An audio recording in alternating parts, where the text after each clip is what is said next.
The 15th annual autocross event in Lleida heralded the start of spring in Catalonia last month. The event saw amateur drivers tearing up the city's 1.5-kilometre dirt track with the biggest field in the car cross category. The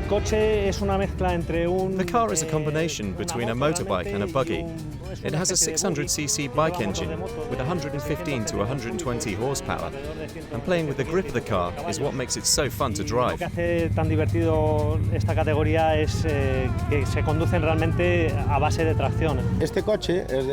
car has a fixed rear axle. It doesn't have an anti-lock differential, which makes the car slide a lot. But it helps you to practice how to slide and control the car. But the main thing is that it's cheap to race, which is key in today's financial climate. Since its arrival in Spain from the other side of the Pyrenees more than 2 decades ago, more manufacturers have become involved in the sport. It started 25 years ago in France with a Citroën engine. It had 600cc, but with only 35 horsepower. Then someone had the idea of using a motorbike engine, and it took off. And from then on, it started to get more and more popular, and more cars were made. The country of origin for car cross is France, where you have the most manufacturers. Then you have other countries like Italy, Spain, Armenia, Belgium, all with their own national championships. The buggies are relatively low cost, with prices starting at around €10,000. They have impressive torque, a high power-to-weight ratio, and drivers liken the feel to a rally car.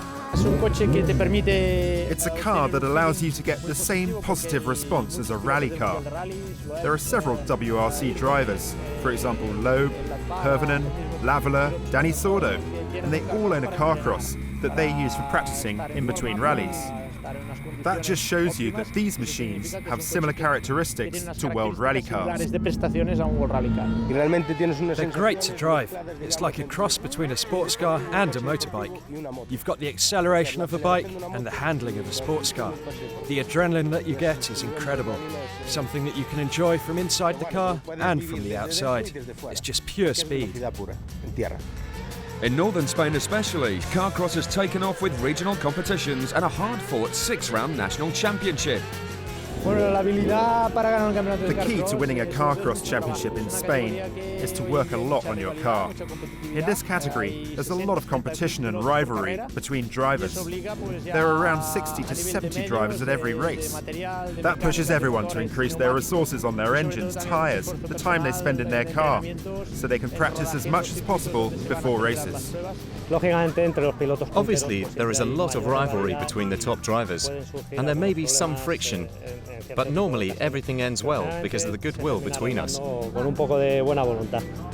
With the FIA's backing, there are hopes for a European Championship in the next few years, but for now the priority is to grow the fan base in Spain. For the drivers, this is a fun category to race in, and for the spectators, it's a spectacular series to watch, because there are always bumps and crashes, and it's common to see cars roll over, and that's what the spectators are looking for. Sadly, this series is not that well known in Spain, but our goal is to make it grow more.